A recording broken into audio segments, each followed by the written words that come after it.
پیارے دوستو، اپنی آج کی اس ویڈیو میں ہم ان 4 بے مثال لوگوں کا یہاں ذکر کریں گے جن جیسا انبیاء کے بعد اس پوری روئے زمین پر کوئی نہیں تھا۔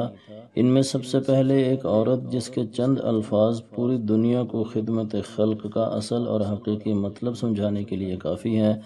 دوسرا وہ بچہ جس نے آزادی پر غلامی کو اہمیت دی، اور تیسرا وہ بچہ جو نبوت کے سائے میں جوان ہوا اور تربیت پائی، جس کی وجہ سے وہ دنیا کا روشن ستارہ بن گیا، اور چوتھا وہ شخص جس نے ایسے ایسے ٹائٹل اپنے نام کیے کہ پوری انسانیت میں ممتاز اور منفرد نظر آتے ہیں۔ جب میرے حضور صلی اللہ علیہ وسلم کو اللہ نے نبوت سے سرفراز کرنے کا ارادہ فرمایا اور غار حرا میں پہلی وحی میرے حضور صلی اللہ علیہ وسلم پر نازل ہوئی، تو گھبراہٹ اور خوف کے عالم میں آپ اپنے گھر تشریف لائے اور اپنی غم گسار بیوی سے یہ سارا ماجرا بیان کرنے کے بعد کہا کہ مجھے اپنی جان کا خوف ہے۔ تو پتہ ہے حضرت خدیجہ نے کیا کہا تھا؟ انہوں نے کہا تھا کہ خدا کی قسم، اللہ آپ کو پریشان نہیں کرے گا، اس لیے کہ آپ رشتہ داروں کے ساتھ اچھا سلوک کرتے ہیں، آپ بے قصوں کا بوجھ اٹھاتے ہیں، کما کر بے وسیلہ لوگوں کی مدد کرتے ہیں، مہمانوں کی عزت و تکریم کرتے ہیں، اور ظالموں غاصبوں کا جس قدر بھی دباؤ ہو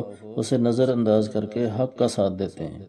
خدمت خلق کی باتیں کرنے والے خدمت خلق کے جتنے بھی شعبے بناتے جائیں، ان 5 چیزوں سے باہر نہیں نکل سکیں گے جن کا ذکر حضرت خدیجہ نے یہاں میرے حضور صلی اللہ علیہ وسلم کے بارے میں کیا۔ تعصب، اناد، فخر و غرور اور طبقاتی تقسیم کے اس تاریک دور میں میرے حضور صلی اللہ علیہ وسلم خدمت خلق کے عروج پر تھے۔ یہ خدیجہ بنت خویلد تھی جو سب سے پہلے میرے حضور صلی اللہ علیہ وسلم کے مشن میں ان کی ہم سفر بنی، اور پھر ساری زندگی میرے حضور صلی اللہ علیہ وسلم کا ساتھ دیتی رہیں۔ یہ اسلام کی پہلی خاتون تھیں جنہوں نے میرے حضور صلی اللہ علیہ وسلم کی آواز پر لبیک کہا۔ دوسرے آپ صلی اللہ علیہ وسلم کے گھر کے فرد جنہوں نے آپ صلی اللہ علیہ وسلم پر ایمان لانے میں پہل کی، وہ آپ صلی اللہ علیہ وسلم کے آزاد کردہ غلام زید ابن حارثہ تھے۔ حکیم بن حزام شام سے چند غلام خرید کر لائے تھے، جن میں سے ایک حضرت زید بن حارثہ بھی تھے۔ حکیم بن حزام نے اپنی پھوپھی حضرت خدیجہ سے کہا کہ جو غلام آپ لینا چاہیں وہ رکھ لیں،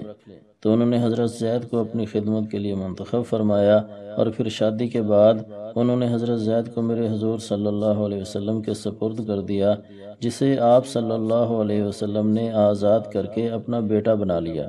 اور وہ زید بن محمد کے نام سے مشہور ہو گئے۔ ایک دفعہ ان کے باپ اور چچا ڈھونڈتے ہوئے مکہ آئے اور میرے حضور صلی اللہ علیہ وسلم سے انہیں واپس مانگا اور بدلے میں ہر قیمت ادا کرنے کی پیشکش کی، تو آپ صلی اللہ علیہ وسلم نے فرمایا کہ مجھے قیمت کی ضرورت نہیں ہے، اگر زید آپ کے ساتھ جانا چاہتا ہے تو مجھے کوئی اعتراض نہیں۔ تو باپ چچا نے انہیں واپس جانے کا پوچھا تو حضرت زید نے انکار کر دیا اور میرے حضور صلی اللہ علیہ وسلم کے ساتھ رہنے کو ترجیح دی، اور اپنے باپ، اپنے گھر اور اپنے ملک کو میرے حضور صلی اللہ علیہ وسلم پر قربان کر دیا۔ جب میرے حضور صلی اللہ علیہ وسلم نے نبوت کا اعلان کیا تو انہوں نے لبیک کہتے ہوئے آپ صلی اللہ علیہ وسلم کا ساتھ دینے کا وعدہ کیا، اور اسلام کے پہلے غلام مسلمان کا ٹائٹل اپنے نام کیا، اور یہ واحد صحابی رسول ہیں جن کا نام باقاعدہ قرآن مجید میں بھی ذکر کیا گیا ہے۔ تیسرے شخص جنہوں نے میرے حضور صلی اللہ علیہ وسلم کا ساتھ دینے کا وعدہ کیا وہ 10 سالہ بچے جناب علی کرم اللہ وجہہ تھے۔ جناب ابو طالب کی مالی مشکلات کو کم کرنے کے لیے میرے حضور صلی اللہ علیہ وسلم کے چچا حضرت عباس نے اپنے بھائی کے بیٹے جعفر کو اپنی کفالت میں لے لیا تھا، اور میرے حضور صلی اللہ علیہ وسلم نے حضرت علی کی کفالت کی ذمہ داری لیتے ہوئے انہیں اپنے پاس رکھ لیا تھا۔ اس طرح وہ میرے حضور صلی اللہ علیہ وسلم کی پاکیزہ تربیت میں رہے، اور میرے حضور صلی اللہ علیہ وسلم کی دعوت اسلام پر فوراً آپ کے ساتھ کھڑے ہو گئے، اور بچوں میں اسلام کے پہلے قبول کرنے والے انسان بن گئے۔ اور آخر میں ذکر جناب ابوبکر صدیق کے قبول اسلام کا۔ ان کا نام عبداللہ تھا اور عتیق لقب تھا، جو ان کی خوبصورتی اور شرافت کی وجہ سے لوگوں نے رکھا ہوا تھا۔ ان کے باپ کا نام عثمان بن عامر تھا، جو ابی قحافہ کی کنیت سے مشہور تھے۔ حضرت ابوبکر صدیق رضی اللہ تعالیٰ عنہ میرے حضور صلی اللہ علیہ وسلم کے دوست تھے، اور جب میرے حضور صلی اللہ علیہ وسلم نے آپ کو دعوت اسلام پیش کی تو آپ رضی اللہ عنہ نے فوراً بغیر کسی حیل و حجت کے اس دعوت کو قبول کیا اور اسلام کو پھیلانے میں سرگرم ہو گئے۔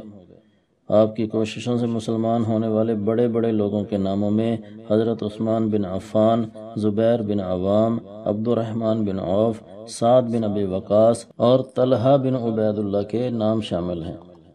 میرے حضور صلی اللہ علیہ وسلم نے فرمایا کہ میں نے جس پر بھی اسلام پیش کیا اس نے سوچ و بچار کی یا تردد سے کام لیا، سوائے ابو بکر کے کہ جس نے میری دعوت پر بغیر کچھ کہے اور توقف کیے فوراً کلمہ پڑھ لیا۔ تو دوستو، یہ تھی وہ ابتدائی پاکیزہ ہستیاں جنہوں نے میرے حضور صلی اللہ علیہ وسلم کی دعوت پر آپ کا ساتھ دینے کا ارادہ کیا اور پھر اس ساتھ کا حق بھی ادا کیا۔ سیرت النبی صلی اللہ علیہ وسلم کے سلسلہ میں ہماری اگلی ویڈیو تک ہمیں اجازت دیجیے۔ السلام علیکم ورحمۃ اللہ وبرکاتہ۔